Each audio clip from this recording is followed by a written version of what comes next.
علیک یا سیدی یا رسول اللہ وعلی آلک و اصحابک یا سیدی یا حبیب اللہ الصلاۃ والسلام علیک یا سیدی یا نبی اللہ وعلی آلک و اصحابک یا سیدی یا نور اللہ۔ نبی اکرم صلی اللہ تعالیٰ علیہ وآلہ وسلم کی مبارک ذات پر درود پڑھنے کی بڑی ہی عظمتیں ہیں، بڑی برکتیں ہیں۔ میرے آقا صلی اللہ علیہ وسلم نے ارشاد فرمایا کہ جو بندہ روزانہ مجھ پر 1000 مرتبہ درود پڑھتا ہے وہ تب تک اس دنیا سے نہیں جائے گا جب تک خواب کے اندر جنت میں اپنا گھر نہیں دیکھ لے گا۔ یہ برکت ہے، یہ عظمت ہے، یہ عنایت ہے اللہ کی ہم پر کہ جب ہم نبی کریم صلی اللہ علیہ وسلم پر درود پڑھتے ہیں۔ قبلہ مولانا وسیم القادری صاحب دامت برکاتہم العالیہ، انہوں نے جس موضوع پر گفتگو کرنے کا مجھے حکم دیا اس کا معمولی تعارف ہمارے نقیب محفل نے بھی آپ کو کروایا۔ نبی کریم صلی اللہ علیہ وسلم نے جب اپنی تبلیغ کا آغاز فرمایا، آج دنیا کے اندر کروڑوں نہیں اربوں مسلمان ہیں، لیکن ایک زمانہ وہ بھی تو ہوگا نا کہ جب نبی کریم صلی اللہ علیہ وسلم نے ابھی اعلان نبوت کرنا ہوگا اور لوگوں کو دین کی طرف بلانا ہوگا، تو اس وقت ابھی کوئی بھی آپ پر ایمان نہیں لایا ہوگا، ابھی آپ نے اعلان کیا ہی نہیں ہوگا، لوگوں کو دین کی طرف بلایا ہی نہیں ہوگا۔ نبی کریم صلی اللہ علیہ وسلم نے جس وقت اسلام کے نور کو بلند کیا، وہ زمانہ اور وہ وقت کہ جب نبی کریم صلی اللہ علیہ وسلم نے لا الہ الا اللہ محمد الرسول اللہ صلی اللہ علیہ وسلم، یہ جو کلمہ ہے یہ نبی کریم صلی اللہ علیہ وسلم نے بلند کیا، پرچم اسلام کو اٹھایا، لوگوں کو نیکی کی طرف اور خدا کی طرف بلانے کا آغاز کیا۔ یہ زمانہ بڑا شدت کا اور بڑا تلخ زمانہ تھا۔ ایک چھوٹی سی مثال ہے کہ آپ کو اپنے خاندان کے سامنے ایک ایسی بات کرنی پڑے کہ سارا خاندان ایک طرف ہے اور آپ نے اپنے خاندان کی مخالفت میں ایک بات کرنی ہے، یعنی وہ بات کرنی ہے کہ جس پر خاندان نہیں ہے، آپ نے ان سے ہٹ کے بات کرنی ہے۔ تو یہ جو انسان جب ایسے ماحول میں کوئی بات کرتا ہے تو اس کے لیے بڑی شدت کا مرحلہ ہوتا ہے، اس کو سامنے سے بڑی تکلیفوں کا سامنا ہونے کا یقین ہوتا ہے، پتہ ہوتا ہے کہ سامنے سے مخالفت ہوگی۔ نبی کریم صلی اللہ تعالیٰ علیہ وآلہ وسلم نے جس زمانے میں، جن لوگوں میں اور جس شہر میں یہ آواز اٹھائی کہ اللہ ایک ہے، وہ وحدہ لا شریک ہے اور میں اس خدا کا آخری رسول ہوں، جس ماحول کے اندر نبی کریم صلی اللہ علیہ وسلم نے یہ نعرہ لگایا تھا اور یہ آواز اٹھائی تھی، یہ وہ ماحول تھا کہ جہاں پر چند لوگوں کے سوا تمام کے تمام وہ تھے کہ جو بتوں کی عبادت کرتے تھے اور کئی خدا انہوں نے اپنے بنائے ہوئے تھے، کئی خدا، اور سیدھا مطلب یہ تھا کہ ان کے خداؤں کو نبی کریم صلی اللہ علیہ وسلم جھوٹا کہہ رہے تھے۔ کسی کے خدا کو جھوٹا کہنا، یہ اس بندے سے پوچھیں کہ جس کے خدا کو جھوٹا کہا جائے وہ پھر ریئیکٹ کیا کرے گا۔ میں ایک چھوٹی سی مثال، خدا کی تو شان بہت بلند و بالا ہے، کسی کو کسی کے پیر کے بارے میں کوئی بات کہی جائے نا تو آپ پھر اس سے اس کا جواب دیکھیں کیا آتا ہے، یعنی کسی کی مخالفت میں کسی کے پیر، کسی کے مرشد کے بارے میں کوئی بات کریں کہ وہ ایسے ہیں یا ایسی کوئی غلطی ہے، یہ کمی ہے، یہ کوتاہی ہے، تو جو کسی کا اتباع کرنے والا ہوتا ہے وہ اپنے متبع، یعنی جس کی اتباع کی جا رہی ہوتی ہے، کسی صورت کے اندر وہ اس کی مخالفت کو برداشت نہیں کرتا۔ یہ انسان کا مزاج ہے کہ انسان جس کے پیچھے چلتا ہے اس کی کوئی کمی کوتاہی اگر کوئی بیان کرتا ہے تو اس شخص سے جو پیچھے چلنے والا ہے وہ برداشت نہیں کرتا۔ نبی کریم صلی اللہ علیہ وسلم نے علل اعلان اور اولین طور پر پوشیدہ انداز کے اندر جب یہ فرمانا شروع کر دیا کہ اے تمام مکے کے کافروں، تم جس خدا کو پوجتے ہو اور جن لات و عزا کی عبادت کرتے ہو، یہ نہ اپنا کچھ کر سکتے ہیں نہ تمہارا کچھ کر سکتے ہیں، کہ اتنا بڑا چیلنج ہے نبی کریم صلی اللہ علیہ وسلم کے لیے کہ سیدھا سیدھا مکے کے جو ہزاروں کافر ہیں ان کے سامنے صاف لفظوں کے اندر ان کے خدا کو بالکل جھوٹا اور نکما کہہ دینا. وہ کسی کام کے نہیں, کچھ نہیں کر سکتے. یعنی نہ وہ خود کھا سکتے ہیں نہ تمہیں کھلا سکتے ہیں, نہ خود کو اذیت سے بچا سکتے ہیں نہ تمہیں بچا سکتے ہیں. کوئی کام جو ہے وہ نہیں کر سکتے. تم نے ان کو اپنے ہاتھوں سے بنایا ہے, کعبے میں لا کے کھڑا کر دیا ہے, انہی کو تم نے خدا بنا لی ہے, تم ان کو پوچھتے ہو, یہ کچھ نہیں کر سکتے. یہ ایک ایسے ماحول میں نبی کریم صلی اللہ علیہ وسلم نے یہ بات کہی تھی کہ جس ماحول میں حضور کو پھر بڑی مخالفت کا سامنا کرنا پڑا, اور یہ ایک حقیقت ہے, ہونی تھی مخالفت. میں پہلے بھی یہ بات کہی اور دوبارہ کہوں گا کہ اللہ کا شکر ادا کرنا چاہیے کہ اللہ نے ہمیں, مجھے اور آپ کو مسلمانوں کے گھر میں پیدا کیا ہے. ہم نے آنکھ کھولی تو ہم نے اپنے ماں باپ کو نمازیں پڑھتے دیکھا ہے. ہم نے اپنے بڑوں کو, اپنے دادا دادی کو, نانا نانی کو, ماں باپ کو اللہ کے نیک بندوں کی نیاز کرتے دیکھا ہے, ختم درود پڑھتے دیکھا ہے, قرآن پڑھتے دیکھا ہے. صبح کو ہماری آنکھیں کھلتی تو ہماری ماں فجر کے بعد قرآن پڑھتی ہوتی تھی. ہم نے یہ ماحول دیکھے ہیں. یہ سکون کا زمانہ ہے جس زمانے کے اندر ہم رہ رہے ہیں, سکون کا زمانہ ہے. لیکن آپ اندازہ کیجئے کہ ایک زمانہ وہ تھا کہ جس زمانے میں کوئی اللہ کا نام صرف لیتا تھا, صرف نام اللہ, صرف نام صرف اللہ کا لیتا تھا تو مکے کے کافر اس کی گردن اڑا دیتے تھے. ہمارے ساتھ ایسا نہیں ہے. ہم خدا کے گھر میں بیٹھے ہیں, ہمیں کوئی مارنے والا نہیں ہے. ہم اللہ کا ذکر کرتے ہیں, ہمیں کوئی ستانے والا نہیں ہے. ہم خدا کی یاد کرتے ہیں, نبی کریم صلی اللہ علیہ وسلم کی نعتیں پڑھتے ہیں تو کوئی ہم پر پتھر نہیں مار رہا, کوئی ہمیں ستا نہیں رہا, کوئی ہمیں قتل کی دھمکی نہیں لگا رہا, کوئی یہ نہیں سمجھ رہا کہ ہمارا خون اس کے لیے حلال ہو گیا. ایسا نہیں ہے. لیکن ایک زمانہ وہ ہے کہ جب خدا کا نام لینے پر گردنیں اڑائی جاتی تھی, جب اللہ تبارک و تعالیٰ کا ذکر کرنے پر سزائیں ملتی تھی, جب خدا کو احد احد اکیلا اور تنہا کہنے پر پتھر مارے جاتے تھے. یہ وہ زمانہ تھا, اور وہ زمانہ تھا جو صحابہ کرام رضی اللہ تعالیٰ عنہم نے دیکھا اور خدا کا نام لینے پر انہوں نے سزاؤں کو برداشت کیا. یہ اللہ کی نعمت ہے کہ ہم ایک ایسے زمانے میں ہیں کہ ہمیں مارا نہیں جا رہا, ہمیں پیٹا نہیں جا رہا, ہم پر ظلم نہیں ہے, ہم پر سختی نہیں ہے, اس بات پر کہ ہم خدا کا نام لیتے ہیں. ہم خدا کا نام لیتے ہیں تو عزت بڑھتی ہے.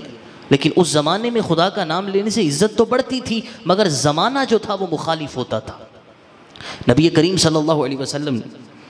ابتدا کے اندر جب اللہ کا کلمہ بلند کیا, اور سب سے پہلے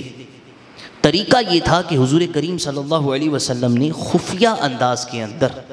پوشیدہ انداز کے اندر, رازدارانہ طور پر لوگوں کو اسلام کی طرف بلانا شروع کیا. وجہ یہ تھی, ایک بات ہمیشہ یاد رکھیے, ماحول ایسا تھا کہ وہاں پر ابھی اعلانیہ طور پر خدا کی دین کی دعوت نہیں دی جا سکتی تھی, اور اللہ کا حکم بھی نہیں تھا ابھی کہ اے حبیب تم علل اعلان دین کی دعوت دو. یہ خدا کا حکم ابھی نہیں تھا. ابھی یہی تھا کہ رازدارانہ طور پر اور پوشیدہ طور پر لوگوں کو خدا کے دین کی طرف بلاؤ. نبی کریم صلی اللہ علیہ وسلم جو مکے کے کفار ہوا کرتے تھے, ان میں سے جس کے بارے میں سمجھتے کہ یہ میری بات سنے گا, بات کو سمجھے گا, بات کو مانے گا, اس کے پاس جاتے اور اس کو نیکی کی دعوت دیتے, خدا کی طرف بلاتے. اور یوں کر کے نبی کریم صلی اللہ علیہ وسلم نے اپنے کئی لوگوں کو, جو قریبی لوگ تھے, ان کو اسلام کی دعوت دے کر دائرہ اسلام کے اندر داخل کر لیا تھا. ان میں حضرت ابو بکر صدیق رضی اللہ تعالیٰ عنہ, بہت بڑا نام ہے, مسلمانوں کے پہلے خلیفہ. آپ اسی زمانے کے اندر ایمان لے کر آئے تھے کہ جب نبی کریم صلی اللہ علیہ وسلم ابھی پوشیدہ طور پر لوگوں کو اسلام کی طرف بلاتے تھے. پوشیدہ طور پر, علل اعلان نہیں بلا رہے تھے, پوشیدہ طور پر بلاتے تھے. حضرت سیدنا مولا مرتضیٰ شیر خدا رضی اللہ تعالیٰ عنہ بچوں میں سب سے پہلے ایمان لے کے آئے. آپ بھی اسی زمانے میں ایمان لے کر آئے کہ جب نبی کریم صلی اللہ علیہ وسلم ابھی رازدارانہ طور پر ایمان کی دعوت لوگوں کو دیتے تھے. یہ وہ زمانہ تھا کہ جس زمانے کی پہلی شدت اور سختی اور تکلیف یہ تھی کہ اللہ کی عبادت کے لیے نبی کریم صلی اللہ علیہ وسلم کو غاروں کے اندر جا کر چھپ کر خدا کی عبادت کرنی ہوتی تھی۔ یہ ایک تکلیف ہے، یہ ایک آزمائش ہے، یہ ایک سختی ہے کہ نبی کریم صلی اللہ علیہ وسلم کعبے میں خدا کے گھر کے قریب نماز ادا نہیں فرماتے تھے۔ شدت، تکلیف، مخالفت، دشمنی، قتل کی دھمکی، یہ سب کا سامنا تھا۔ تو آقا کونین صلی اللہ علیہ وسلم مکہ مکرمہ کے جو غار ہوا کرتے تھے اور جو مکہ مکرمہ کی وادیاں تھیں جو کافی نشیبی جانب میں تھی، وہاں پر نبی کریم صلی اللہ علیہ وسلم جاتے تھے اور خدا کی عبادت کرتے تھے۔ سب سے پہلی سورت جو نازل ہوئی کہاں پر ہوئی؟ غار میں ہوئی، کیونکہ ہم یہ پڑھتے ہیں اور جانتے ہیں کہ اس زمانے میں نبی کریم صلی اللہ علیہ وسلم عبادت کے لیے غاروں میں جاتے تھے، سامنے عبادت نہیں کرتے تھے مخالفت کے سامنے کی وجہ سے۔ تو ایک پہلی تکلیف اور شدت جو نبی کریم صلی اللہ علیہ وسلم کو جس کا سامنا تھا وہ یہ تھی کہ اللہ کی عبادت کے لیے ان کو غاروں میں جانا ضروری ہوتا تھا،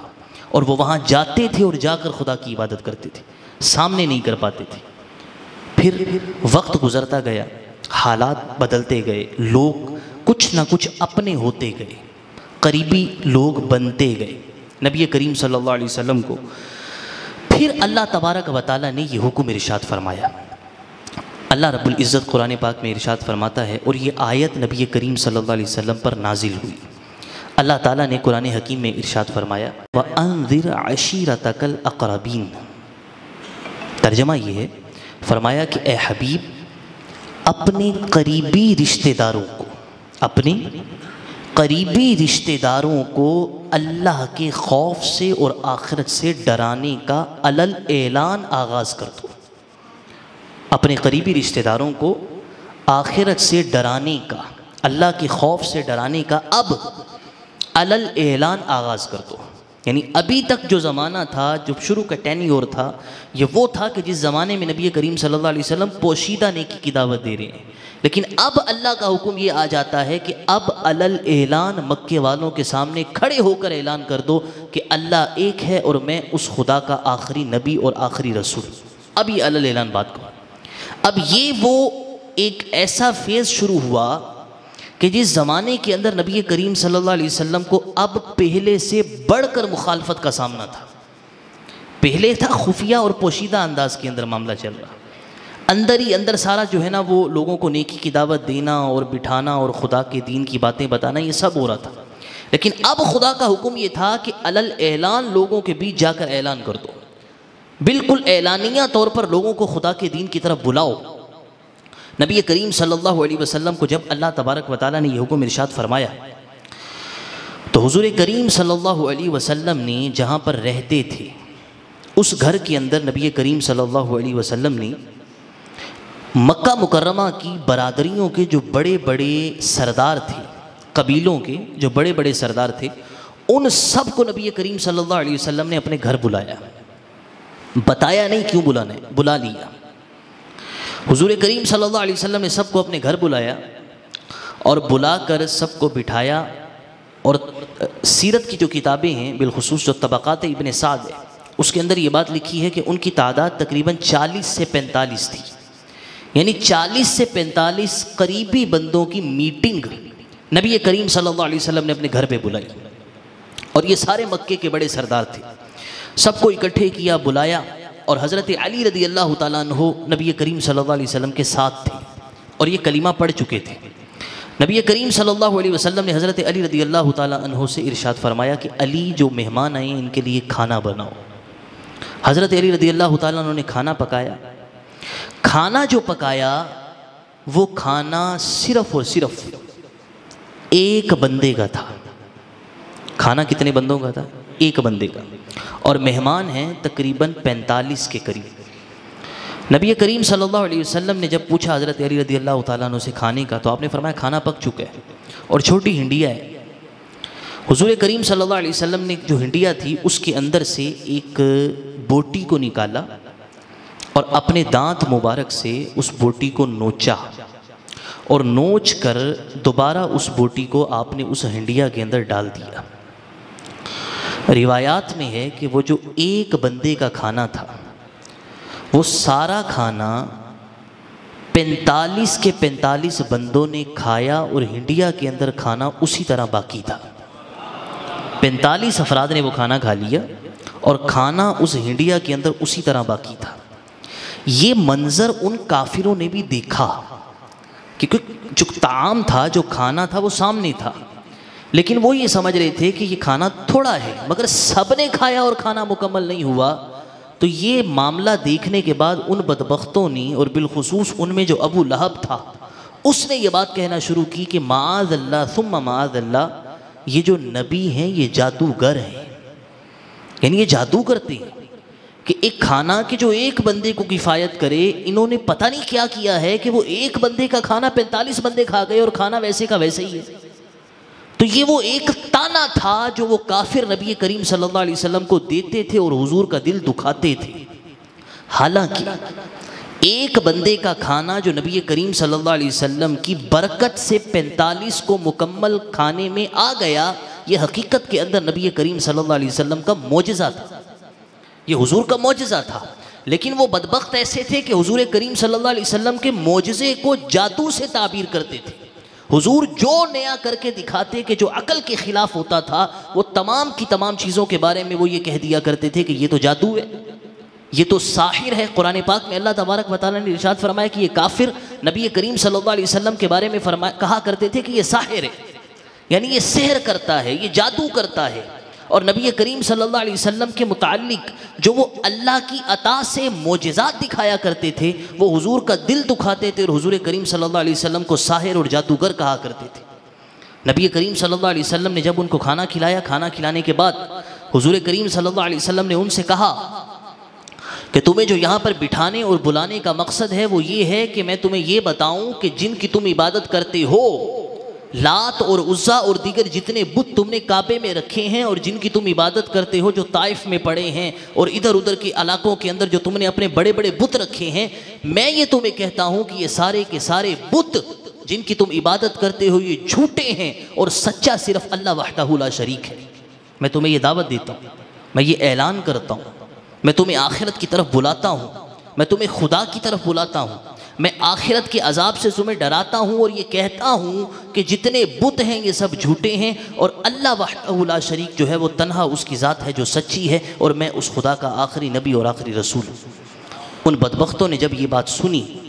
تو نبی کریم صلی اللہ علیہ وسلم کی رسالت اور اللہ تبارک و تعالیٰ کی وحدانیت کا پھر سے انکار کیا، نہیں مانا۔ مہمان ہیں، کھانا کھایا، حضور کی دعوت پر بیٹھے، دعوت دین دی گئی، مگر اس کے باوجود انہوں نے جو آگے سے بات کی اور جو رد کیا اور جو آگے سے آنسر کیا وہ یہ تھا کہ ہم تمہیں خدا کا رسول نہیں مانتے، اور جس خدا کے بارے میں تم کہتے ہو کہ وہ اللہ وحدہ لا شریک ہے، ہم اس کو بھی تسلیم نہیں کرتے۔ انسان جب کسی کو نیکی کی دعوت دیتا ہے اور کسی کو خدا کی طرف بلاتا ہے، اس کو جب وہ خدا کی طرف بلائے اور آگے سے اس کو معاذ اللہ تانے دیے جائیں، جادوگر کہا جائے اور طرح طرح کی باتیں کی، بچوں بیٹھ جاؤ بیٹھ جاؤ بیٹھ جاؤ، کوئی بات نہیں، بیٹھ جاؤ، طرح طرح کی باتیں کی جائیں اور یہ سب کچھ کہا جائے کہ نبی کریم صلی اللہ علیہ وسلم نیکی کی دعوت دیتے ہیں اور آگے سے معاذ اللہ جادوگر کا تانا ملتا ہے۔ حضور کوئی بات کرتے ہیں تو وہ آگے سے کاہن کہتے ہیں، وہ یہ کہتے ہیں معاذ اللہ، دوسرا لفظ جو حضور کے بارے میں بولتے تھے قرآن پاک میں ہے، وہ کہا کرتے تھے کہ یہ نجومی ہے، یہ آسمان کے ستاروں کا حساب لگا کے ہمیں طرح طرح کی باتیں بتاتے ہیں۔ جب انسان کسی کو خدا کی طرف بلائے اور آگے سے یہ جواب آئے تو آپ بتائیے کہ انسان کا دل کتنا دکھتا ہوگا، کتنا بوجھل ہوتا ہوگا، کتنی تکلیف ہوتی ہوگی، اور کتنا دل پر اضطراب طاری ہوتا ہوگا کہ یہ کیا بات ہے کہ ان کو دین کی دعوت دیتا ہوں اور یہ جواب کے اندر میرے ساتھ یہ رویہ کرتے ہیں۔ دوسرا موقع آتا ہے، یہ محفل اور یہ جو میٹنگ ہوئی یہ ختم ہو گئی، چند دن کے بعد، اور روایات کے اندر ہے کہ صرف 10 دن کے بعد نبی کریم صلی اللہ علیہ وسلم کوہ صفا، جو صفا پہاڑی ہے جہاں پر ہم حج عمرے کے لیے جاتے ہیں اور سعی کرتے ہیں، صفا مروہ، صفا پہاڑی کے اوپر نبی کریم صلی اللہ علیہ وسلم تشریف لے کر گئے، اور بلند آواز سے وہاں پر جا کر آپ نے ایک آواز لگائی، یا صباحا۔ یا صباحا کا مطلب ہوتا ہے صبح کا خطرہ۔ آپ نے یہ آواز لگائی کہ ہائے صبح کا خطرہ۔ تمام جو مکے کے لوگ تھے وہ نبی کریم صلی اللہ علیہ وسلم نے جب یہ آواز لگائی تو سارے کے سارے نبی کریم صلی اللہ علیہ وسلم کے پاس آ گئے۔ جو بڑے بڑے سردار یا سردار نہیں تو ان کے نائب، یہ اکٹھے ہو کر نبی کریم صلی اللہ علیہ وسلم کے پاس اوپر صفا پہاڑی پہ آئے، کیونکہ حضور نے نعرہ کیا لگایا تھا؟ یا صباحا۔ اس کا مطلب آسان لفظوں میں سمجھاؤں تو یہ ہوتا ہے کہ انسان جب کسی ایمرجنسی کی حالت میں کوئی آواز لگاتا ہے نا، مثال کے طور پہ کہ اچانک سے کوئی بندہ کہے کہ بھاگو اور سارے یہاں سے بھاگ جائے، تو کوئی ایمرجنسی کی ایک آواز ہوتی ہے، ایک ہیبت والا ایک نعرہ سا ہوتا ہے، ایک چیخ ہوتی ہے کہ انسان لوگوں کو بلا لیتے ہیں۔ نبی کریم صلی اللہ علیہ وسلم نے فرمایا یا صباحا، صبح کا خطرہ پڑ گیا۔ یہ نعرہ نبی کریم صلی اللہ علیہ وسلم نے جیسے ہی لگایا تو مکے کے بڑے بڑے لوگ فوراً نبی کریم صلی اللہ علیہ وسلم کے پاس اوپر صفا پہاڑی پر گئے، اور یہ جو نبی کریم صلی اللہ علیہ وسلم کے پاس لوگ آئے ان کے اندر ایک بندہ خود حضور کا سگا چچا ابو لہب بھی تھا۔ یہ سارے حضور کے پاس آئے، اکٹھے ہوئے، نبی کریم صلی اللہ علیہ وسلم کے قریب کھڑے ہو گئے۔ جب یہ سب آ گئے تو نبی کریم صلی اللہ علیہ وسلم نے ایک جملہ فرمایا۔ میرے آقا صلی اللہ علیہ وسلم نے فرمایا، حضور فرماتے رأیتم ان اخبرتکم ان خیلا تخرج من صف ھذا الجبل، فرمایا کہ اگر میں تم سے یہ کہوں اے مکے کے کافروں، اگر میں تم سے یہ کہوں کہ یہ جو پہاڑ ہے اس پہاڑ کی دوسری طرف کچھ گھڑ سوار ہیں، کچھ ایسے فوجی ہیں یا ایک ایسا لشکر ہے جو تم پر حملہ کرنے لگا ہے، تو کیا تم میری بات کی تصدیق کرو گے؟ اگر میں تم سے کہوں کہ ادھر ایک لشکر ہے اور ابھی تم پر آ کے حملہ کرے گا، کیا تم میری بات کی تصدیق کر دو گے؟ میری بات کا اقرار کرو گے، مانو گے؟ تو انہوں نے آگے سے جواب کیا دیا، انہوں نے کہا ما جربنا علیک کذبا، اے محمد صلی اللہ علیہ وسلم، ہم نے زندگی کے اندر تجربہ کیا ہے کہ آپ کی زبان نے کبھی جھوٹ نہیں بولا۔ ہم نے زندگی میں تجربہ کیا ہے کہ آپ کی زبان نے کبھی جھوٹ نہیں بولا۔ ہم نے بہت دیکھا ہے، جب سے شعور سنبھالا، جب سے عقل آئی، جب سے سمجھ آئی، ہم نے جب بھی آپ کی زبان کو بولتے دیکھا تو حق اور سچ بولتے دیکھا ہے، کبھی آپ کی زبان پر ہم نے جھوٹ نہیں سنا۔ اگر آپ یہ بات کہتے ہیں کہ اس پہاڑی کے اس طرف ایک لشکر ہے جو ہم پر حملہ کر دے گا، مکے والوں پر حملہ کر دے گا، اگر آپ یہ کہتے ہیں تو ہم آپ کی بات کی تصدیق کرتے ہیں، آپ کی بات کو مانتے ہیں۔ نبی کریم صلی اللہ علیہ وسلم نے فرمایا کہ ہاں ٹھیک ہے،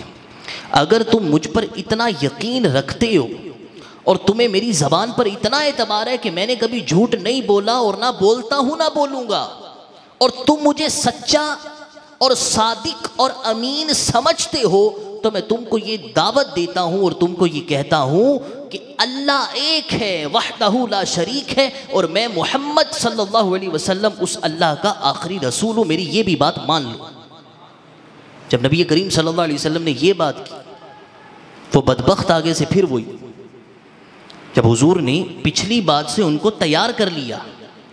ان کو ریڈی کر لیا، ان کو سمجھا لیا کہ جب تم مجھ پر اتنا یقین رکھتے ہو کہ میں تمہیں یہ کہوں کہ یہ پہاڑ کے ادھر، دیوار کے ادھر ایک فوج کھڑی ہے جو تم پر حملہ کر دے گی، تو تم آنکھیں بند کر کے میری بات ماننے کو تیار ہو، تو تمہیں جب دین کی دعوت دیتا ہوں تم آگے سے تسلیم ہی نہیں کرتے۔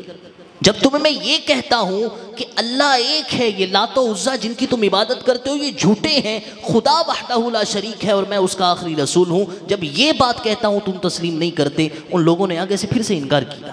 اب مجھے بتائیے، حالات، جملے، واقعہ اور ماحول، جب آگے سے یہ جواب آتا تھا تو نبی کریم صلی اللہ علیہ وسلم کو کتنی تکلیف اور سختی محسوس ہوتی ہوگی، کتنا درد ہوتا ہوگا۔ اور صرف اتنا نہیں بلکہ وہ لوگ جو وہاں پر کھڑے، ان میں نبی کریم صلی اللہ علیہ وسلم کا سگا چچا بھی موجود ہے۔ سگا چچا، اس بدبخت نے، ابو لہب نے نبی کریم صلی اللہ علیہ وسلم کے بارے میں ایسا جملہ بولا کہ جو یہاں پر بولا نہیں جا سکتا، ایسی گستاخی کی کہ جن کو اپنی زبان پر نہیں لایا جا سکتا، ان الفاظ کو اس نے معاذ اللہ نبی کریم صلی اللہ علیہ وسلم کے بارے میں سب کے بیچ میں کھڑے ہو کر انتہائی غلیظ زبان استعمال کی اور حضور اکرم صلی اللہ علیہ وسلم کو گالیاں دی، سب کے بیچ کھڑے ہو کے۔ مکے کے سارے لوگ کھڑے ہیں لیکن اس سب کے بیچ میں کھڑے ہو کے گالیاں کون دے رہے ہیں؟ اپنا دے رہے ہیں، اپنا رشتہ دار دے رہے ہیں، سگا چچا دے رہے ہیں۔ انسان جب دشمنی پر آئے تو پھر بھی کم از کم اپنے رشتوں کی کہیں نہ کہیں حیا کر لیتا ہوتا ہے، کہیں نہ کہیں انسان کسی کو سرے بازار رسوا نہیں کرتا، اور اپنا سگا بھتیجا ہے وہ بھتیجا کہ جس نے اپنی ظاہری آنکھ سے اپنے والد کو نہیں دیکھا تھا، چچا کی پرورش میں رہے ابو طالب، لیکن یہ جو ابو لہب یہ بھی تو جانتا تھا نا کہ یہ جو بچہ ہے، جو میرا بھتیجا ہے، اس نے اپنی زندگی میں اپنے والد کو نہیں دیکھا، لیکن اس بدبخت کے اندر دشمنی اس شدت کی تھی کہ اس کے باوجود وہ سب کے بیچ میں کھڑے ہو کر اپنے بھتیجے نبی اکرم صلی اللہ علیہ وسلم کے بارے میں بازاری زبان کو استعمال کرتا تھا۔ نبی کریم صلی اللہ علیہ وسلم کے بارے میں جب اس نے یہ جملہ بولا اور حضور کریم صلی اللہ علیہ وسلم کے بارے میں ایک نامناسب بات کہی اور ایسی بات کی کہ جس سے نبی کریم صلی اللہ علیہ وسلم کے دل کو اور حضور کے قلب مبارک کو سخت تکلیف ہوئی اور اذیت ہوئی، تو اس تکلیف اور اذیت کہ جب نبی کریم صلی اللہ علیہ وسلم کو ہوئی تو حضور کے دل کو سکون دینے والی جو ذات تھی وہ اللہ تبارک و تعالیٰ کی تھی۔ نبی کریم صلی اللہ علیہ وسلم کے دل کو جو چین دینے والی ذات تھی وہ خدا کی تھی، اور حضور کا دل اپنی حیات طیبہ کے اندر جب بھی مضطرب ہوتا تھا، میرے آقا کے دل کو قرار دینے والی جو ذات ہوتی تھی وہ اللہ وحدہ لا شریک کی ہوتی تھی۔ یہ جو معاملات ہو رہے تھے، مخالفتیں ہو رہی تھی، قتل کی دھمکیاں مل رہی تھی، گالیاں دی جا رہی تھی، اپنے بیگانے ہو رہے تھے، خون سفید ہو رہے تھے، لوگ طرح طرح کی باتیں کرتے تھے، طرح طرح کے تانے دیتے تھے، تکلیفیں دیتے تھے، عبادت نہیں کرنے دیتے تھے، ستاتے تھے، پتھر مارتے تھے۔ ان سارے حالات کے اندر نبی کریم صلی اللہ علیہ وسلم کو جو راحت ملتی تھی وہ اللہ کی ذات سے ملتی تھی، خدا کی رحمت سے ملتی تھی اور خدا کے کلام سے ملتی تھی۔ حضور کے ساتھ کون تھا؟ اللہ کی ذات تھی۔ نبی کریم کے ساتھ کون تھا؟ وہ خدا کی رحمت تھی۔ حضور کے دل کو سکون دینے والی جو چیز تھی وہ اللہ کی رحمت کا حصار تھا کہ جب میرے آقا صلی اللہ علیہ وسلم تکلیف میں آتے تھے تو خدا کے رحمت کا جو حصار ہوتا تھا وہ نبی کریم صلی اللہ علیہ وسلم کو لپیٹ لیتا تھا، حضور کو رحمت اپنی آغوش میں لیتی تھی۔ نبی کریم صلی اللہ تعالیٰ علیہ وآلہ وسلم کے بارے میں جب ابو لہب نے یہ بات کی اور سخت جملہ بولا تو اللہ تبارک و تعالیٰ نے وہیں کوہ صفا پر ابو لہب کی مذمت کے اندر سورۃ اللہب نازل کی اور اللہ رب العزت نے ارشاد فرمایا تبت یدا ابی لہب وتب ما اغنی عنہ مالہ وما کسب۔ اللہ رب العزت نے ارشاد فرمایا کہ ابو لہب کے دونوں ہاتھ ٹوٹ جائیں۔ اس نے نبی کریم صلی اللہ علیہ وسلم کے بارے میں سخت زبان بولی اور حضور کے بارے میں سخت جملے بولے اور حضور کریم صلی اللہ علیہ وسلم کی سری گستاخیاں کر رہا ہے۔ اللہ رب العزت نے قیامت تک کے لیے لوگوں کی زبانوں پر اس پر لعنت کو پڑوا دیا اور قرآن میں خدا نے یہ آیت نازل فرما دی کہ ابو لہب کے دونوں ہاتھ ٹوٹ جائیں، یہ رسوا ہو جائے، یہ برباد ہو جائے، اس کا مال، اس کی کمائی اس کو کوئی فائدہ نہیں دے گی۔ ابو لہب کے بارے میں صاف یہ آیت خدا نے اتاری، اور صرف ابو لہب نہیں بلکہ اس کی بیوی کے بارے میں بھی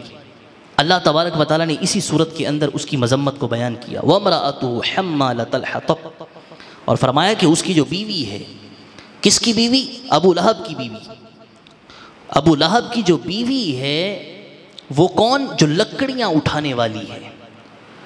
اس آیت کے مضمون کے اندر اگر ترجمہ کیا جائے تو یہ بنے گا کہ جو ابو لہب کی بیوی ہے اس کے بھی ہاتھ ٹوٹے، وہ بھی تباہ ہو جائے، وہ بھی برباد ہو جائے، وہ بھی رسوا ہو جائے۔ ابو لہب کی بیوی، اس کی مذمت کیوں بیان کی؟ اس لیے کہ یہ بھی نبی کریم صلی اللہ علیہ وسلم کی گستاخیاں کرنے کے اندر اپنے شوہر سے بھی آگے ہوا کرتی تھی۔ کیا لگتی تھی حضور کی؟ چچی۔ اپنا جب تکلیف دیتا ہے تو درد زیادہ ہوتا ہے، اپنے جب ستاتے ہیں تو دل کو بے قراری زیادہ ہوتی ہے۔ بیگانے نفرت کریں، بیگانے دشمنیاں رکھیں تو بنتا ہے، بیگانہ ہے، لیکن اپنا خون، اپنے قریبی، اپنے رشتہ دار، سگے لوگ جب انسان کی جان کے دشمن بن جائیں اور سرے بازار اس کو گالیاں دینا شروع کر دیں اور رسوا کرنا شروع کر دیں تو انسان کے دل کو تکلیف بہت ہوتی ہے، انسان کا دل بے قرار بہت ہوتا ہے۔ انسان کے دل پر سختی کے جو لمحات ہوتے ہیں وہ بڑی شدت کے آتے ہیں، جب اپنے بیگانے بن جاتے ہیں، جب اپنوں کا خون سفید ہوتا ہے تو شدت زیادہ محسوس ہوتی ہے۔ یہ حضور اکرم صلی اللہ علیہ وسلم کی جو یہ چچی تھی، یہ نبی کریم صلی اللہ علیہ وسلم کے بارے میں معاذ اللہ باقاعدہ شعر لکھتی تھی، شعر، اور شعر وہ لکھتی تھی کہ جس کے اندر نبی کریم صلی اللہ علیہ وسلم کو گالیاں دیتی تھی۔ یہ نبی کریم صلی اللہ علیہ وسلم کے بارے میں بڑی بری زبان استعمال کرتی تھی۔ اللہ تعالیٰ نے قرآن پاک میں اس کے بارے میں فرمایا حمالۃ الحطب، لکڑیاں اٹھانے والی۔ راج تفسیر اور راج ترجمہ یہی ہے کہ اس کا معنی یہ ہے کہ وہ لکڑیاں اٹھاتی تھی، لیکن ایک معنی اس کا اہل تفسیر نے یہ بھی کیا ہے کہ اس کا ایک معنی لکڑیاں اٹھانے والی جو ابو لہب کی بیوی تھی جس کا نام تھا ام جمیل، ام جمیل، یہ جو عورت تھی اس کی جو اللہ نے یہ جو اس کے لیے کلمہ استعمال کیا حمالۃ الحطب، لکڑیاں اٹھانے والی، اس کا ایک معنی جو مفسرین نے لکھا ہے وہ یہ ہے کہ ادھر کی بات ادھر اور ادھر کی بات ادھر کرنے والی تھی۔ لکڑیاں اٹھانے کا مطلب ہوتا ہے نا کہ یہاں سے اٹھا کے وہاں رکھ دی، وہاں سے لکڑی اٹھا کے وہاں رکھ دی، لکڑیاں اٹھانا اور ادھر ادھر رکھنا، اس کا ایک معنی یہ ہوتا ہے۔ اور عربی جو اپنے عرب کے اندر محاورے استعمال کرتے ہیں تو ایک مطلب یہ ہوتا ہے کہ جس کو پنجابی میں بولتے ہیں نا لائی بجائی کرنا، ادھر ادھر کی باتیں کرنا، اس کی باتیں اس کو بتا دینا، اس کی باتیں اس کو بتا دینا، اس کی باتیں اس کو جا کے کر دینا، یہ گندی عادت ابو لہب کی بیوی ام جمیل کے اندر تھی جس کی مذمت اللہ نے قرآن میں بیان کی۔ اور یہ بیماری اس میں نہیں، ہم میں بھی ہے، ہماری عورتوں میں بھی ہے، ہمارے مردوں میں بھی ہے کہ کسی کی بات کسی کے پاس جا کے کرنا اور میاں بیوی کے درمیان دشمنی ڈلوا دینا، ایک کی بات دوسرے کے پاس جا کے کر کے بھائی بھائی کے اندر لڑائی کروا دینا، ایک تاجر کی بات دوسرے تاجر کے پاس جا کے کر کے دو تاجروں کے درمیان پھڈے ڈلوا دینا، آپس میں لڑائیاں کروا دینا، دو پارٹنرز کے درمیان دوریاں کروا دینا، یہ جو رشتوں کو خراب کرنا اور باتیں ادھر سے ادھر کرنا، یہ در حقیقت اس ام جمیل ابو لہب کی بیوی کی عادت تھی، اور یہ انتہائی گندی عادت تھی جس کو اللہ تبارک و تعالیٰ نے قرآن حکیم میں بیان فرمایا۔ کریم صلی اللہ علیہ وسلم کے بارے میں ایسی باتیں کرتی تھی۔ حضور اکرم صلی اللہ علیہ وسلم ایک مرتبہ مکہ مکرمہ کے اندر حرم کے اندر کعبۃ المشرفہ کے قریب بیٹھے تھے۔ ام جمیل ابو لہب کی بیوی، اس کو جب پتہ چلا کہ میرے شوہر اور میرے بارے میں صفا پہاڑی کے اوپر محمد مصطفیٰ صلی اللہ علیہ وسلم نے یہ بات کہی ہے کہ ابو لہب بھی تباہ و برباد ہو جائے اور اس کی بیوی بھی تباہ ہو جائے جو لکڑیاں اٹھانے والی ہے اور ادھر سے ادھر باتیں کرنے والی ہے، جب اس کو پتہ چلا کہ میرے بارے میں صفا پہاڑی پر یہ بات کہی گئی ہے تو یہ اپنے ہاتھوں کے اندر پتھر پکڑ کر، پتھر معاذ اللہ نبی کریم صلی اللہ علیہ وسلم کو مارنے کے لیے گئی، پتھر پکڑ کر چچی اپنے بھتیجے کو پتھر مارنے کے لیے گئی۔ اس نے پوچھا کہاں ہے؟ بتایا گیا کہ مکہ میں حرم کے اندر کعبے کے قریب بیٹھے ہیں نبی کریم صلی اللہ علیہ وسلم، اور وہاں حضور اکیلے نہیں تھے، نبی کریم صلی اللہ علیہ وسلم کے ساتھ حضرت ابو بکر صدیق رضی اللہ تعالیٰ عنہ بھی بیٹھے تھے، دو افراد بیٹھے تھے، نبی کریم صلی اللہ علیہ وسلم بیٹھے ہیں، حضرت ابو بکر صدیق رضی اللہ تعالیٰ عنہ بیٹھے۔ ام جمیل دور سے آتی ہوئی حضرت ابو بکر صدیق رضی اللہ تعالیٰ عنہ کو نظر آئی۔ حضرت ابوبکر صدیق رضی اللہ تعالیٰ عنہ نے نبی کریم صلی اللہ علیہ وسلم سے عرض کی کہ حضور وہ ام جمیل آ رہی ہے اور اس کے ہاتھ میں پتھر ہیں، یہ ہماری طرف آ رہی ہے اور اس کا ارادہ ٹھیک نہیں لگ رہا، یہ نقصان دینے کے لیے آ رہی ہے، یہ کوئی نہ کوئی کارروائی کرنے کے لیے آ رہی ہے، پہلے بھی الٹی حرکتیں کرتی ہے اور آج بھی ستانے کے لیے آ رہی ہے۔ نبی کریم صلی اللہ علیہ وسلم نے حضرت ابوبکر سے ارشاد فرمایا، ابو بکر ام جمیل کو آنے دو، یہ یہاں پر آئے گی، مگر میری بات یاد رکھنا کہ اللہ کی رحمت سے میں ام جمیل کو یہاں بیٹھا نظر ہی نہیں آؤں گا۔ ام جمیل آئے گی مگر میں یہاں بیٹھا ہوا اسے نظر ہی نہیں آؤں گا، میں یہیں بیٹھا ہوں، اٹھوں گا نہیں یہاں سے، کہیں جاؤں گا نہیں، مگر یہاں بیٹھے ہونے کے باوجود ام جمیل کی آنکھوں سے خدا مجھے چھپا لے گا، اس کو نظر نہیں آؤں گا۔ ہوا بھی ایسا، ام جمیل آتی ہے،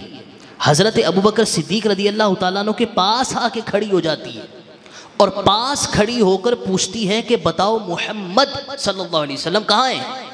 حالانکہ حضور ساتھ بیٹھے ہوئے ہیں لیکن نظر نہیں آ رہے، خدا نے اپنی رحمت سے نبی کریم صلی اللہ علیہ وسلم کو اس سے چھپا لیا۔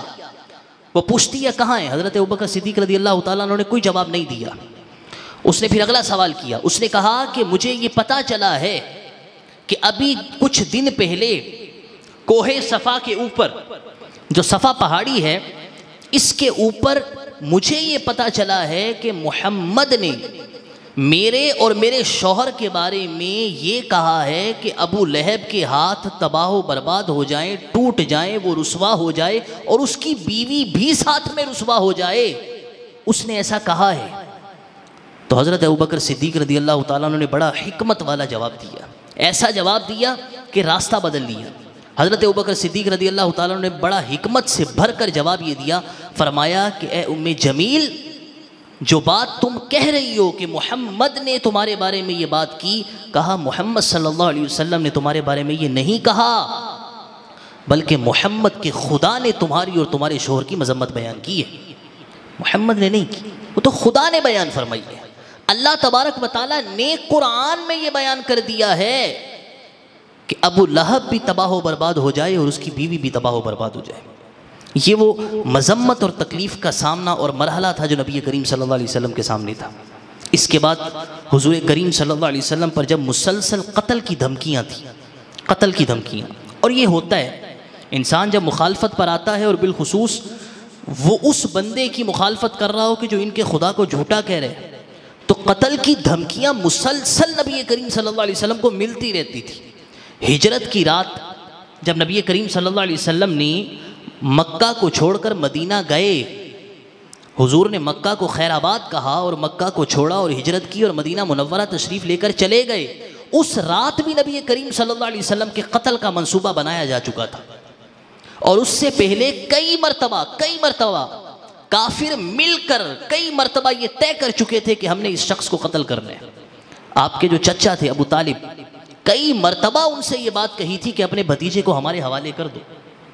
لیکن وہ کچھ کر نہیں سکتے تھے، کیونکہ جو آپ کے چچا تھے وہ بھی مکے کے اندر سرداروں کے اندر اچھے مقام اور اچھے رتبے والے آدمی تھے، کچھ کر نہیں سکتے تھے۔ تو وہ کئی مرتبہ یہ تقاضا کرتے تھے کہ یا تو اپنے بھتیجے کو روک دو، اور یا یہ ہے کہ اپنے بھتیجے کو ہمارے حوالے کر دو تاکہ معاذ اللہ ہم اس کو قتل کر دیں۔ نبی کریم صلی اللہ تعالیٰ علیہ وسلم کے بارے میں جب طرح طرح کی باتیں ہو رہی تھیں، قتل کی دھمکیاں، ستایا جانا، ہجرت کر کے جا رہے ہیں تو پیچھے بندے بھیجے کہ جا کر قتل کر کے آؤ تمہیں اونٹ دیں گے، کئی کچھ ہو رہا تھا۔ تو جو آپ کے چچا ابو طالب تھے،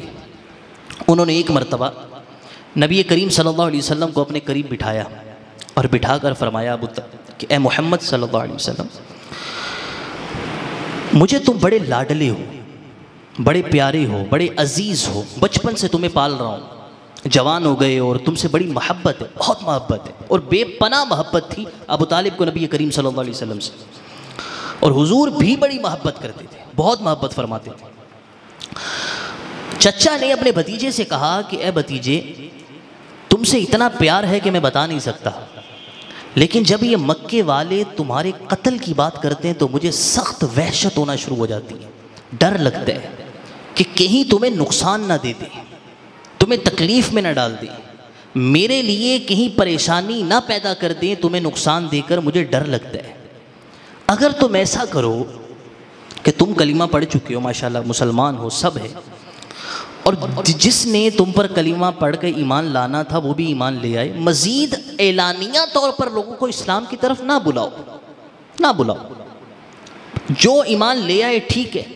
لیکن لوگوں کو ایمان کی طرف بلانا اور ان کافروں کے خداؤں کو جھوٹا کہنا نہ کرو۔ نبی کریم صلی اللہ علیہ وسلم کو جب حضرت ابو طالب نے یہ جملے بولے اور یہ سارا کچھ کہا کہ یہ معاملہ اس طرح ہے، سنگینی ہے، خطرہ ہے، جان کا خطرہ ہے، یہ سب ہے، تو تھوڑا سا احتیاط کرو، رک جاؤ۔ تو نبی کریم صلی اللہ علیہ وسلم نے آگے سے ایک جواب دیا، اور یہ جواب ہم سب کے لیے سبق ہے اور ہمارے بیان کی آخری بات ہے۔ نبی کریم صلی اللہ تعالیٰ علیہ وآلہ وسلم نے اپنے چچا سے یہ بات کی، کیونکہ چچا کا دل جو ہے نا وہ تھوڑا سا نرم ہو گیا تھا، اور تبلیغ سے یہ کہنا شروع ہو گئے تھے کہ تھوڑی سی پرہیز رکھ لیں۔ نبی کریم صلی اللہ علیہ وسلم نے ارشاد فرمایا، یا عمی، اے میرے چچا، لو وضع الشمس فی یمینی ووضع القمر فی یساری، اے میرے چچا، اللہ کی قسم، اگر مکے والے میرے دائیں ہاتھ کے اوپر سورج لا کر رکھ دیں اور بائیں ہاتھ کے اوپر چاند رکھ دیں اور پھر مجھ سے کہیں کہ تم یہ تبلیغ چھوڑ دو اور ہمارے خداؤں کو جھوٹا کہنا چھوڑ دو، تو اللہ کی قسم میں ان کے خداؤں کو جھوٹا کہنا اور خدا کی دعوت دینا پھر بھی نہیں چھوڑوں گا۔ آپ مجھے نہ سمجھائیں، آپ مت کہیں، آپ جو بات کہہ رہے ہیں وہ نہ کریں۔ اگر یہ دائیں ہاتھ پر سورج اور بائیں پر چاند رکھیں، یعنی دنیا جہاں کی دولت میرے قدموں میں لا کر ڈال دیں اور پھر مجھے کہیں کہ تم یہ تبلیغ چھوڑو، تو اللہ کی قسم میں محمد مصطفیٰ صلی اللہ علیہ وسلم پھر بھی خدا کا نام لینا نہیں چھوڑوں گا۔ یہ نبی کریم صلی اللہ علیہ وسلم کا جذبہ تبلیغ تھا، یہ نبی کریم صلی اللہ علیہ وسلم کا شوق تبلیغ تھا، اور یہ حضور اکرم صلی اللہ علیہ وسلم کے دل کے اندر یہ ایک جذبہ اور کوشش اور ہمت اور جذبات تھے کہ حضور اکرم صلی اللہ علیہ وسلم پوری دنیا کے اوپر اسلام کا پرچم بلند کرنا چاہتے تھے۔ آج ہمیں کوئی تھوڑا سا مال دکھا دے، کوئی چیز دکھا دے، کوئی منصب دینے کی آفر کر دے، تو معاذ اللہ ہم اپنے عقیدے بیچنا شروع کر دیتے ہیں، اپنے نظریات بدلنا شروع کر دیتے ہیں، اور بدبخت کئی ایسے بھی ہوتے ہیں جو اپنا ایمان ہی بیچ دیتے ہیں۔ کتنے لوگ ایسے ہیں، آپ جانتے ہوں گے، ہم بھی جانتے ہیں کہ جرمنی کا ویزا لگوانا ہے، لگ جائے گا۔ کیسے؟ پیپرز کے اوپر یہ لکھ دو کہ میں قادیانی ہوں۔ لوگ لکھتے ہیں، ہمارے فیصل آباد میں کئی لوگ ہیں، میں ایک کی مثال نہیں، کئی لوگ ایسے جو صرف یہ جرمنی اور یورپ کے ویزوں کے چکر کے اندر اپنے آپ کو ریلیجن کے اندر، مذہب کے خانے کے اندر مسلمان کی جگہ قادیانی ڈکلیئر کر دیتے ہیں، سائن کر دیتے ہیں کہ ٹھیک ہے میں قادیانی ہو جاتا ہوں، معاذ اللہ ثم معاذ اللہ۔ کس لیے؟ اس مغرب اور اس یورپ اور اس جرمنی کے ویزے کے لیے، بس دنیا کی دولت کے لیے، عیش و عشرت کے لیے، ناز و نعم کے لیے اپنے دین اور اپنے ایمان کو بیچنا، یہ کس قدر شدت اور کس قدر برائی کی بات ہے کہ انسان دنیا کی خاطر اپنے ایمان کو بیچتا ہے۔ نبی کریم صلی اللہ علیہ وسلم نے تو اتنے سخت حالات کے اندر اور اتنی تکلیفوں کے باوجود کہ آپ کو ستایا جا رہا ہے، پتھر مارے جا رہے ہیں، گلے میں پھندا ڈالا جا رہا ہے، گلے میں کپڑا ڈال کر گھسیٹا جا رہا ہے، طائف کے اندر جاتے ہیں پتھر مارے جاتے ہیں، آپ جب نیچے بیٹھتے ہیں آپ کو کندھوں سے کھڑا کر کے دوبارہ پتھر مارے جاتے ہیں، احد شریف کے اندر آپ کے دندان مبارک کو شہید کیا جاتا ہے۔ کتنی آزمائشیں اور تکلیفیں آتی ہیں، کس لیے؟ اس دین کے لیے اور اس قرآن کے لیے جس دین کو ہم مانتے ہیں اور جس قرآن کو ہم پڑھتے ہیں، اس کے لیے۔ اگر مجھے بتائیے کہ یہ سارے سلسلے نہ ہوتے تو جو قرآن میں اور آپ پڑھتے ہیں یہ ہوتا نہ ہوتا۔ حضرت امام حسین رضی اللہ تعالیٰ عنہ نے اپنا سارا خاندان کس کے لیے لٹوایا اور کس کے لیے اپنے آپ کو قربان کیا؟ دین کے لیے اور اپنے جد امجد اپنے نانا حضرت محمد مصطفیٰ صلی اللہ علیہ وسلم کے دین کے لیے، کلمے کے لیے کیا۔ سوال یہ ہے کہ جس دین کے لیے نبی کریم صلی اللہ علیہ وسلم نے اتنی تکلیفیں برداشت کی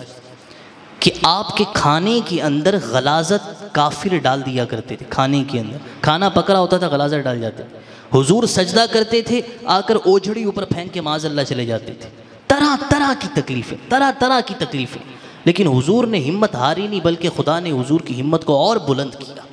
خدا نے نبی کریم صلی اللہ علیہ وسلم کی ہمت کو اور قوی کیا اور مضبوط کیا، اور نبی کریم صلی اللہ علیہ وسلم کا ڈنکا آج بھی بج رہا ہے اور قیامت تک نبی کریم صلی اللہ علیہ وسلم کا تذکرہ ہوتا ہی رہے گا، یہ ہوتا رہے گا۔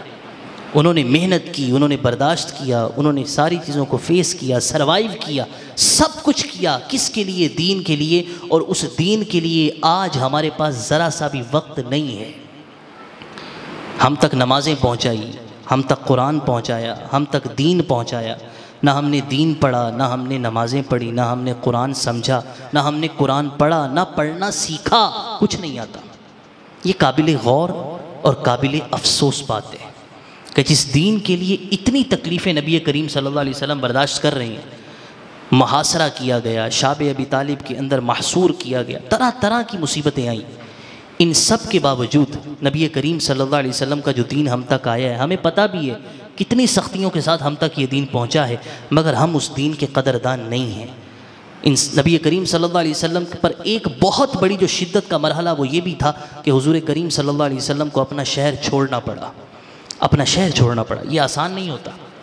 جہاں انسان جوان ہوا، بچپن گزرا، پیدا ہوا، سب زمانہ وہاں گزرا، اس شہر کو چھوڑنا، اور وہ شہر کہ جہاں خدا کا گھر بھی ہے، اس کو بھی نبی کریم صلی اللہ علیہ وسلم نے اللہ کے دین کی خاطر ہجرت کی اور اپنے شہر کو چھوڑ دیا۔ اور جب حضور مکہ شہر سے باہر آئے تو میرے آقا علیہ الصلوۃ والسلام نے مکے کی پہاڑیوں کو دیکھ کر ایک بات فرمائی، فرمایا کہ اے شہر مکہ، اگر تجھ میں رہنے والے کافر مجھے تجھ سے نکلنے پر مجبور نہ کرتے تو میں تجھے مکہ کبھی بھی چھوڑ کر نہ جاتا، میں تجھی میں رہتا، لیکن مجھے یہاں مجبور کیا جا رہا ہے، پریشان کیا جا رہا ہے، ستایا جا رہا ہے، تکلیفیں آ رہی ہیں۔ تو یہ تمام وہ حالات تھے کہ جو نبی کریم صلی اللہ علیہ وسلم نے برداشت کیے اور دین ہم تک پہنچایا۔ ہمارا فرض ہے، ہمارا حق ہے کہ ہم خود اور ہمارے بچے، ہمارے گھر والے، یہ دین کی جو امانت ہمارے تک پہنچی ہم اپنے بچوں تک صحیح سلامت پہنچائیں، اور بچوں کے دلوں کے اندر دین کی عظمت پیدا کریں، نماز کی عظمت پیدا کریں، قرآن کی عظمت پیدا کریں، خدا کے گھر کی عظمت پیدا کریں۔ اللہ رب العزت سے دعا ہے جو سنا اس پر عمل کی توفیق نصیب فرمائے، آمین بجاہ النبی الامین وصلی اللہ تعالی علیہ وسلم۔